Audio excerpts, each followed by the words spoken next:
Здравствуйте! Сегодня мы поговорим о гипнабельности, негипнабельности, и я дам вам небольшой лайфхак, как определить, гипнабельный человек или негипнабельный.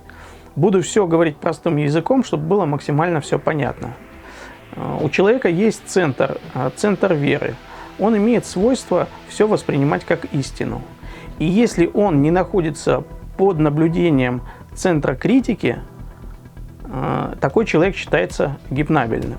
Если же центр критики наблюдает за центром, который отвечает за веру, соответственно, этот человек не гипнабельный, более аналитичный. Есть простой способ определить, какой человек. Он больше логик, аналитического склада ума и считается негипнабельным, либо человек больше эмоциональный, соответственно, лучше поддается гипнотизации. Для этого вы можете попросить сделать такой тест. Попросите человека, с которым вы работаете, сцепить вот таким вот образом руки. Если палец левой руки находится на пальце правой руки, то такой человек больше эмоциональный. Если же он сцепляет руки вот таким образом, что у него палец правой руки находится на пальце левой руки, такой человек больше логик и склонен к аналитике.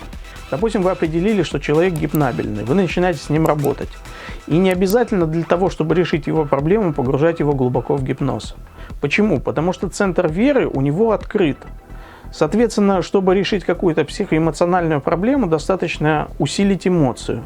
Его даже не обязательно погружать в регресс, потому что, по сути, регресс нужен для того, чтобы усилить его эмоцию максимально.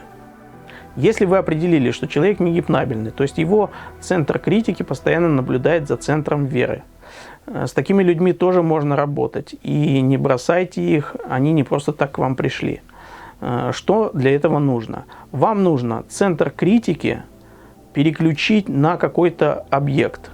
Объект, который будет подвержен вот этому воздействию, вот этой аналитике, чтобы максимальное количество энергии тратилось именно на аналитику вот этого объекта. Этим объектом могут быть, например, многосложные вопросы. Этими вопросами вы перегрузите аналитику, энергия иссякнет, и меньше энергии останется за наблюдением центра веры. И, соответственно, вы сможете работать с таким человеком. Но еще лучшим вариантом, чтобы работать с такими людьми, является, например, работа пассами и состоянием. Тогда человек не сможет анализировать, ему просто не с чем будет сравнить то, что с ним происходит.